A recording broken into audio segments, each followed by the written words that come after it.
শ্রীলেখার সাথে আমার সম্পর্কটা এবং কেমিস্ট্রিটা একটু অন্যরকমই ছিল। আমি তার প্রতি একটু বেশি উইক। মেয়ে, সুন্দরী মেয়ে, তিনি শাড়ি ডিজার্ভ করে। স্বচ্ছ প্রেম তো আর সবাই নিতে পারে না, কলকাতার না, আমি ঢাকার। ওই ডায়েরির একটা পাতা আমি নিয়ে আসছি। এটি আমার জীবনের গল্পের সাথে অনেকখানি লিপ্ত। আমার চরিত্রটা আমার ওখানে করতে হয়েছে না, আমার তাদের জন্য কোনো দুঃখ নেই, বরং আমি খুশি আছি যে শ্রী আমার সাথে আছে। সবচেয়ে বেশি হেল্প করেছে শ্রী। কলকাতা ডায়েরি স্পেশাল আমার জন্য এই কারণে, কারণ আমি কলকাতার না, আমি ঢাকার। এবং ডায়েরিটা হচ্ছে, যেহেতু বাংলাদেশের ছেলে ঢাকা থেকে কলকাতায় গিয়েছে, ওই ডায়েরির একটা পাতা আমি নিয়ে আসছি। তাই কলকাতা ডায়েরি আমার কাছে খুব ইম্পর্টেন্ট। আর তার থেকেও বেশি গুরুত্বপূর্ণ ব্যাপারটা হচ্ছে এটি আমার জীবনের গল্পের সাথে অনেকখানি লিপ্ত, পুরো প্রজেক্টটাই। তো of course it is special for me. এটা প্রথম কাজ বলা চলে না, কিন্তু হ্যাঁ বলা চলে যে অ্যাজ এ আর্টিস্ট গ্রো যদি করে, তো গ্রোয়িং পিরিয়ডে এটা প্রথম কাজই হতে পারে। পিকে আর শুভ টোটালটাই এক। এইটার জন্য ডিরেক্টর কোনো কষ্ট করতে হয়নি। সে আমার সাথে 1-1.5 বছর আড্ডা দেওয়ার পর ডিসিশন নেয় যে আমাকে তিনি পিকে বানাবেন। তো কারণ আমার প্রতি কোনো পরিশ্রম করা লাগেনি, আমার চরিত্রটা আমার ওখানে করতে হয়েছে। তো it was easy and it was fun. ব্যক্তিগতভাবে যদি বলি বা জিনিসগুলো যদি ভেঙে বলি, তো অবশ্যই শ্রীলেখার সাথে আমার সম্পর্কটা এবং কেমিস্ট্রিটা একটু অন্যরকমই ছিল। কারণ তিনি শুধু আমার কো আর্টিস্ট ছিলেন না, তিনি আমার ফ্রেন্ড ছিলেন, অনেকে বলে গার্লফ্রেন্ড ছিলেন বা আছেন। কিন্তু কী ছিলেন বা কী আছেন ওটা আসলে ইম্পর্টেন্ট না। কিন্তু হ্যাঁ, আমার কেমিস্ট্রি তার সাথেই বেশি ডিপ ছিল, কারণ আমাদের গল্পের টপিকগুলো খুবই দুর্দান্ত ছিল।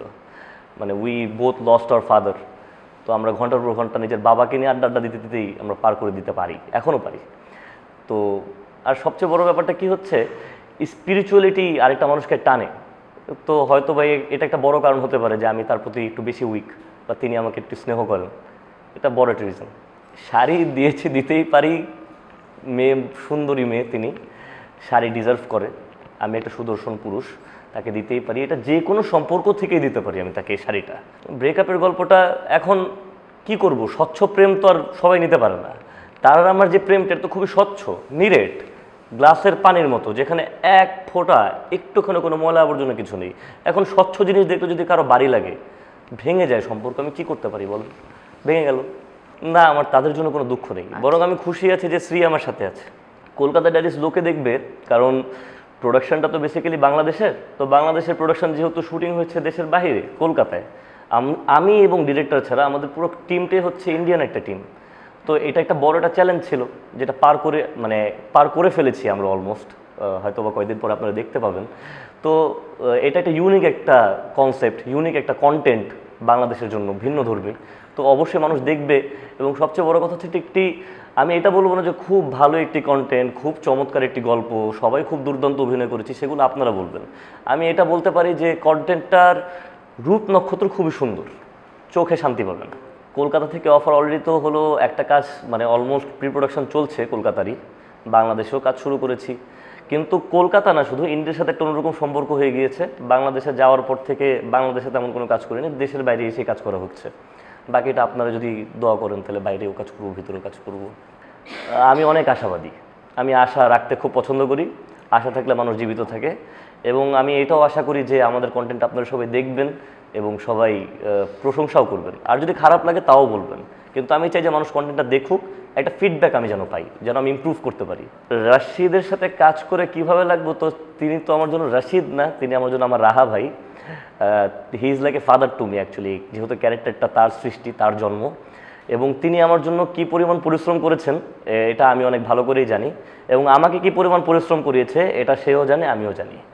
তো যাই হোক, যা কিছুই হয়েছে খুব ভালো হয়েছে, এবং আমি তার প্রতি অনেক কৃতজ্ঞ যে তিনি আমাকে এই ক্যারেক্টারটার জন্য মনে করেছেন যে আমি করতে পারবো, এবং আমাকে এত আমার কো আর্টিস্টদের পাশে যে দাঁড়া করানোর যে সম্মানটা, এটা আমাকে তিনি দিয়েছেন।